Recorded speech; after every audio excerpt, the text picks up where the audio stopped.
Date में पप्पू जी जो फतेहनगर से मेंबर हैं, उन्होंने ही एक टीवी चैनल वाले को कहा, उसने पूछा कि ये जो डायलिसिस का शुरू कर रहे हो, ये दिल्ली सिख गुरुद्वारा प्रबंधक कमेटी शुरू कर रही है या किसी को आपने दिया है? तो उन्होंने माना कि ये हमने एक एनजीओ को दे दिया।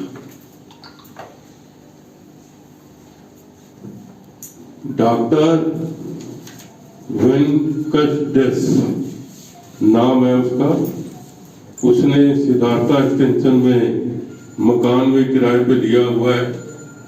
और ये एनजीओ का नाम मैं आपको क्लियर करने जा रहा हूं।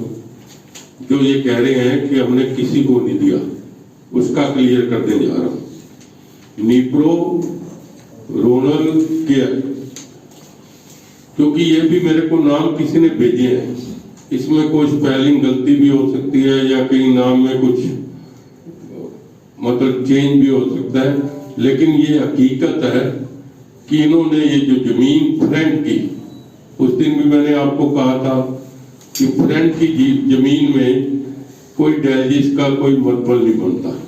किसी हॉस्पिटल में चले जाओ तो वहां पर या तो बेसमेंट में होंगी या पीछे की साइड में होंगी। मैं दोबारा इसलिए कह रहा हूं क्योंकि फ्रेंड की जमीन की कीमत है, फ्रेंड की जमीन में पार्किंग की कीमत है, और वो कोई 1, 2 को 4 करोड़ की जमीन नहीं है।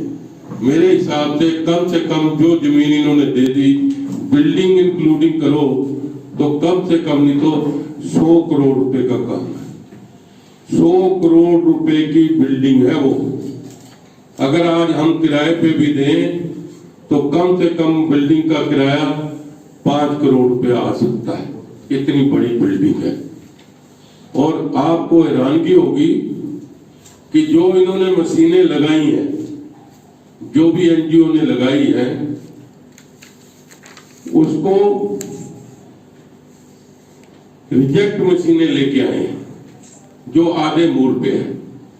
डायलिसिस की मशीन जो है वो ज्यादा से ज्यादा 3 लाख या 2.5 या 3 लाख रुपए की है, लेकिन रिजेक्ट मशीनों की जो कंपनी रिजेक्ट, और कोई कंपनी ब्रांड नहीं है, लोकल कंपनी की मशीनें हैं, ये भी आप जाके चेक कर सकते हो। और उसके बाद 2.5 करोड़ और 3 करोड़ के बीच में बाबा हरबंस सिंह जी के कार सेवा वाले सुरेंद्र जी ने लगा दिया है। बेड भी की व्यवस्था, जो 60-70 लाख रुपए के बेड आए हैं, वो भी कार सेवा वाले ने लगा दिया। अगर 3 करोड़ रुपया हमने वहां पर लगाया है, उसको व्हाइट वॉश करने में, उसको तैयार करने में, तो यही हम अगर बाबा जी को कहते कि हमको 1.5 करोड़ रुपए की मशीनें दिला दो तो हमारी जगह भी बच जाती और वहां पर डायलिसिस का हॉस्पिटल भी खुल जाता। और उसने एनजीओ ने टारगेट क्या किया है मैं आपको बताता हूं, क्योंकि भारत सरकार ने एक स्कीम निकाली है। भारत सरकार ने एक स्कीम आयुष मंत्रालय है, वो उससे उस एनजीओ ने टाई अप कर लिया है और वो उनसे 1550 के हिसाब से मरीज से पेमेंट गवर्नमेंट से आएगी। उसमें 450 रुपया दिल्ली से गुरुद्वारा प्रबंधक कमेटी को जाएगी और 1150 रुपया जो है वो एनजीओ लेके जाएगा। जमीन हमारी, पैसा हमारा। हमने अभी बताया कि बिल्डिंग बना के दे दी 100 करोड़ की, उसके बाद वहां पर बेड हमारे लगे, बिल्डिंग में जो खर्चा हुआ 3-4 करोड़ वो हमारा दिल्ली से गुरुद्वारा प्रबंधक कमेटी का हुआ। अगर हम 1.5 करोड़ 2 करोड़ रुपया और लगा देते तो सारा पैसा दिल्ली से गुरुद्वारा प्रबंधक। यही असली गफला है। यहाँ पर असली गफला यही है। असली गफला क्यों साबित होता है? क्योंकि आपने फ्रंट की जमीन उनको दे दी, जहां पर इमरजेंसी हॉस्पिटल बनना था 550 बेड का, आपने हॉस्पिटल का चुनावी, इन्होंने कहा कि ये कर दो तो हमको चुनावी फायदा मिल जाएगा, लेकिन ये नहीं पता उनको कि आपके गले में हड्डी बन गई है। अब संगत को पता लग गया कि ये सारा चुनावी स्टंट है, क्योंकि लोकल संगत का वहां कोई इंटरेस्ट नहीं। अगर ये अच्छा काम करते तो वहां पर लोकल संगत का पूरा इंटरेस्ट होता, पूरा सहयोग होता, लेकिन वहां पर लोकल संगत का कोई इंटरेस्ट नहीं इसमें। दूसरी बात जो उस दिन संटी जी ने कही थी, अभी मैं सवालों में आ रहा हूं, लेकिन ये मौखिक बात आपको बता। संटी जी ने कहा था जो चंदर विहार से चलेगा और एक अटेंडेंस साथ लेके चलेगा, क्योंकि अकेला जो डायलिसिस वाला मरीज होता है वो अकेला नहीं जाता, आप सबको पता है, वो 2 को लेके चलता है। तो चंदर विहार से कम नहीं तो 400 रुपया उसको 3 व्हीलर पे बाला साहब गुरुद्वारा महारानी बाग आने में एक तरफ का है, और जाएगा तो 800 रुपया, और 4 घंटे उसके खराब होंगे। किसी का दिमाग खराब है कि वो इतनी दूर आके डायलिसिस के लिए 800 रुपया उनको देगा।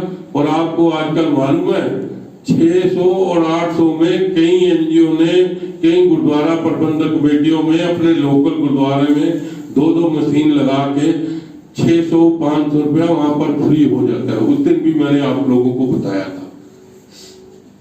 और मैंने उस दिन एक बात और बताई थी, क्योंकि अभी तक इन्होंने जवाब नहीं दिया है, कि हमारा जो वह पुराना हॉस्पिटल है वहां पर 5 या 7 मशीनें वहां पर लगी हुई हैं।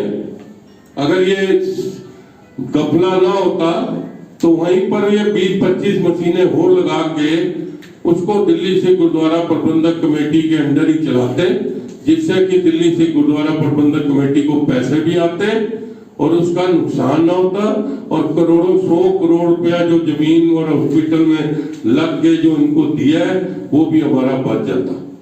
आज हम उनके बंधक हो गए हैं। इसमें मैंने एक पॉइंट आपको लिख के दिया है, ये जो डॉक्टर वेंकट, मैं पॉइंट से नहीं लेता है, मैं पॉइंट पहले एक बता देता हूं। जो डॉक्टर वेंकट है वो पता है क्या कहता है वहां की संगत में, कि इसमें दिल्ली सिख गुरुद्वारा प्रबंधक कमेटी का कोई इंटरफेयर नहीं है। वहां पर जितने मुलाजिम भर्ती करेंगे हम अपने आप करेंगे, वहां पर कोई मेंबर घुस भी नहीं सकता। ये उस डॉक्टर जो वहां पर इंचार्ज बना है इस एनजीओ का, जो मैंने नाम बताया, उसका हेड है, और उसने सिद्धार्था एक्सटेंशन जो पॉकेट सी है वहां पर अपना किराए पे मकान ले लिया है। ये सारा मैं आपको इसलिए बता रहा हूँ, इंटरव्यू अमित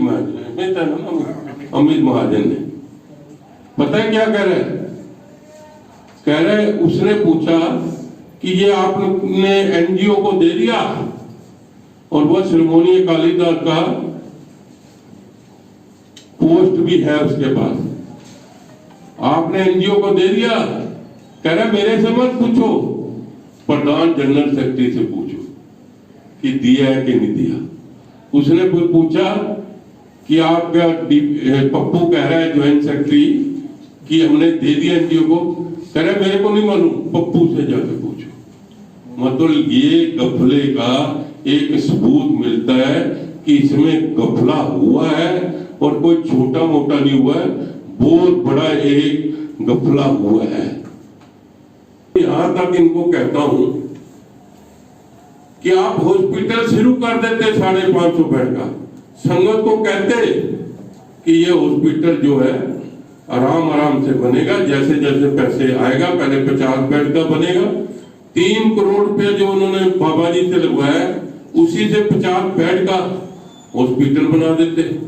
वहां पर 1-2 8 मशीनें ले आते, बाईपास, क्योंकि जिससे संगत को फायदा हो। अगर 3 लाख 2.5 लाख में एस्कॉर्ट में बाईपास होता है, तो यहाँ पर 70-80 हजार में बाईपास होता, तो एक संगत के व्यक्ति को कम से कम नहीं तो 1,80,000 बचता, और गरीब आदमी 70-80 हजार रुपए में यहाँ से बाईपास करवा के जाते हैं। स्टंट की बात होती 3 करोड़ में तो एक दो मशीनें भी आ जाती, 50 बेड भी बन जाते वहां हॉस्पिटल, और संगत को आपको कह देते कि हमारे पास पैसे की कमी है, पैसे दो। और मैं दिल्ली की संगत, बाहर की संगत, अमेरिका, यूके, इंग्लैंड, इटली, कहीं पर भी, क्योंकि आज हमारी संगत बाहर के मुल्कों में बड़ी चली गई है और दानवीर है। मैं उनको दानवीर कहूंगा कि जिसको फोन कर दो। अब ये कोरोना का सारा जो झंझट था, जो गुल्लक में गुरुद्वारे तो बंद थे, ये तनख्वाहें सारी उन्होंने भेजी है, NRI ने भेजी है। आपको मैं आज ये भी बताना चाहता हूँ कि उन्होंने उसमें, उनकी हिंदुस्तान के लिए बहुत ही लगन है और अपने धर्म के लिए बहुत लगन है। आप अच्छा काम करो तो आपको वहां से माला माल। एक एक व्यक्ति दिल्ली में ऐसा पड़ा हुआ है, हिंदुस्तान में अगर एक एक व्यक्ति को आप कहते हैं 10-10 कमरे की जिम्मेवारी ले ले, वो 10-10 कमरे की जिम्मेवारी, लेकिन आपकी काम करने की नीयत नहीं है। अभी मैं आपको बताऊंगा, इसका सबूत भी बताऊंगा क्यों नहीं है काम की करनी है। एक इसमें क्वेश्चन मैंने दिया है, चलो मैं साथ ही पढ़ देता हूँ आपको। 11वां नंबर देखो आप, जो ये इससे क्लियर होगा आपका। 11 नंबर देखो, इसमें मैंने लिखा है कि इन्होंने एक पैनल बनाया था पुराने हॉस्पिटल और इस हॉस्पिटल का। उसमें डॉक्टर कालरा सिर्फ चौधराट का काम हो रहा है और राजनीति का काम हो रहा है, तो ये आना बंद हो गए। और ये फ्री सेवा करना चाहते थे वहां पर, ये आना बंद हो गए। ये भी इनका एक सबूत है कि ये गफले की तरफ ज्यादा ध्यान देते हैं। अब मैं आपको बता रहा हूं कि इन्होंने जो अपने दोनों मैन्युफैक्चर किए थे, 2013 का, 2018 का, मैं इनको कहता हूं कभी भी डिबेट कर ले मेरे से कि इन्होंने एक भी जो मैनिफेस्टो में कहा है, दोनों में एक भी इन्होंने काम उसमें नहीं किया। और मैं कहता हूं कि जब भी आके चैलेंज मैं दे रहा हूं इनको कि मेरे से आके बहस कर लें, और मेरे को अगर कोई काम किया है तो मेरे साथ आके बैठ के डिस्कस कर लें, डिबेट कर लें, क्योंकि डिस्कस करना तो बंद हो गया, अब चुनाव का है, लेकिन आके डिबेट कर लें। आपको मैं बताना चाहता हूं, ये देखो चौथा पॉइंट कि जितने अकाली दल बादल के लीडर हैं दिल्ली के और जो बाहर के भी हैं, अगर वो चंडीगढ़ जाते हैं, अमृतसर जाते हैं, तो जितना ट्रांसपोर्ट का खर्चा होता है वो दिल्ली से गुरुद्वारा प्रबंध कमेटी में बिल आता है, और गाड़ी भी जो दिल्ली से गुरुद्वारा प्रबंध कमेटी में, ये आपको चेक कर सकते हो। अभी आपके इनके सीनियर वाइस प्रेसिडेंट ने,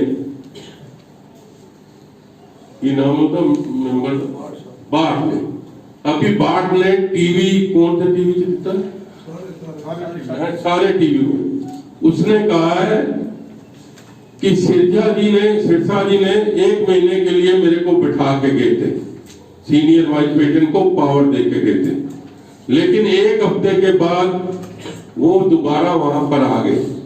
लेकिन मेरे को जब पता लगा, क्योंकि इन्होंने 1400 लीटर का डीजल का बिल बना हुआ था, वो भट्ट साहब ने पूछ लिया कि ये 1400 लीटर का बिल खर्च कहाँ हुआ, 1400 लीटर। इसी वजह से सिरसा जी को वापस 7 दिन के बाद वहां आना पड़ा। ये मैं नहीं कह रहा, ये उनका senior vice president but member भी है और वो काउंसलर भी है जमुना पार्क में, और अकाली दल का मेंबर भी है। मैं नहीं कह रहा कहीं सूचना। अब इसमें बताओ गफला है कि नहीं। अब आ जाओ, इतनी करो कि पूछो, इनके हर एक के पास अपने स्टाफ कम से कम नहीं 7-8 स्टाफ है, जिनकी हर महीने की तनख्वाह कम से कम नहीं तो ये 500 की, मैंने तो 15 लाख कम लिखा है, मेरे को अभी आ रहा था, कम से कम 25 और 30 लाख रुपया जा रही है, जाके चेक कर सकते हो। और अभी एक जो सेक्रेटरी जो पहले प्रधान का था, उसका नाम जीवन सिंह था, उसको 80,000 रुपया तनख्वाह जाती थी, 80,000 रुपया तनख्वाह जाती थी। गाड़ी भी देते थे, गाड़ी भी लेके जाता था दिल्ली से गुरुद्वारा प्रबंधक कमेटी। और जो सबसे बड़ी बात है, सेक्रेटरी के आगे 3-3 सेक्रेटरी। आज की डेट में प्रधान के पास कम से कम नहीं तो 8 या 10 सेक्रेटरी हैं।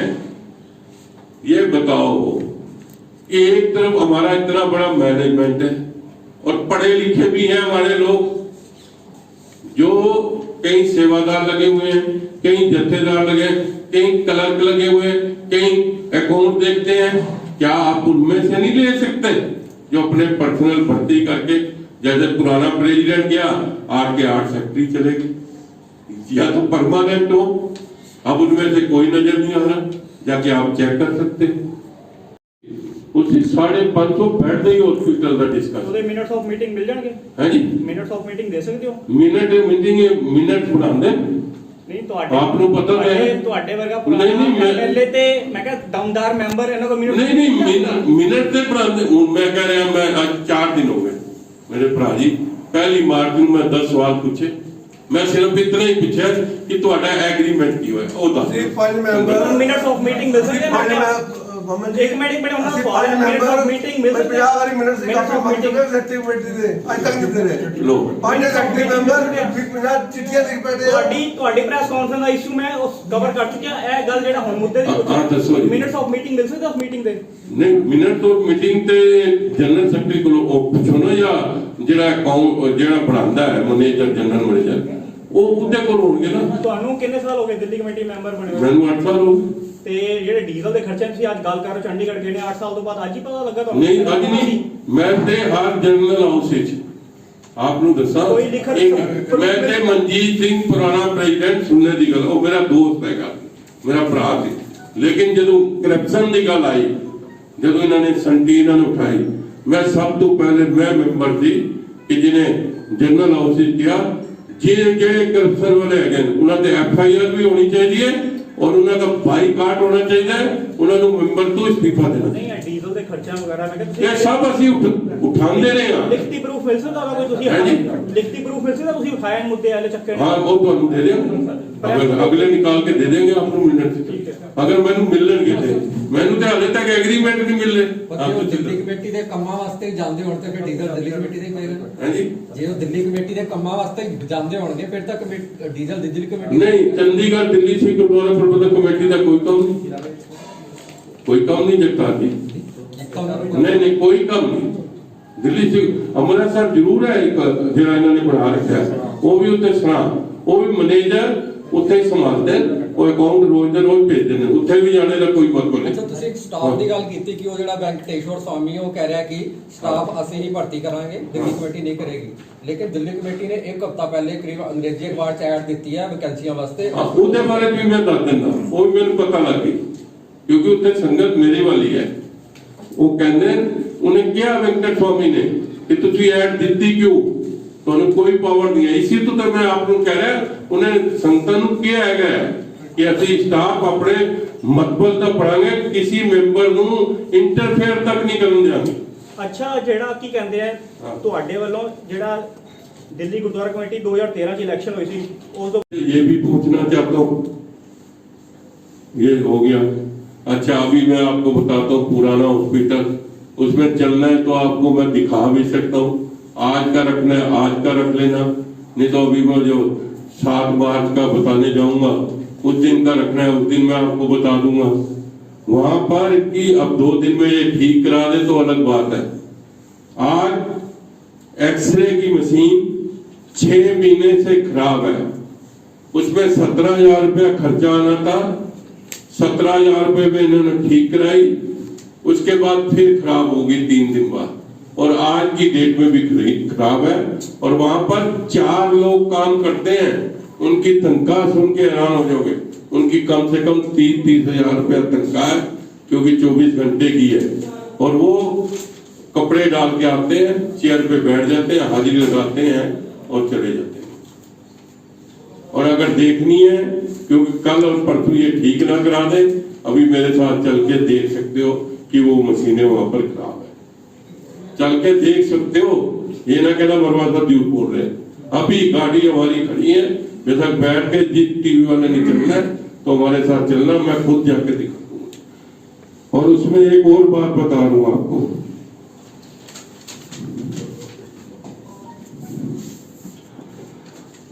सिरसा जी 3/3/2021 को अभी गुरुवार किशन हॉस्पिटल जहां पर डायलिसिस हो रही है, जो हॉस्पिटल बन रहा है, वहां पर दौरा करने गए थे। तो पुराना हॉस्पिटल जो है वहां के डॉक्टरों ने इनका गिराव किया, क्योंकि उनका 30-40 लाख रुपया उनकी तनख्वाहें रुकी हुई हैं। तो शर्मा इसने सिरसे ने बुला के एमएसओ को ये कहा कि 20 लाख रुपया मैं 2 या 3 दिन में भेज रहा हूं, आज तक पहुंचा नहीं है।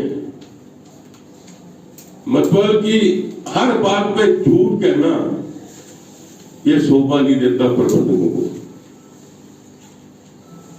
अब मैं लास्ट में जहां मैं इनसे इस्तीफे की बात कर रहा हूं,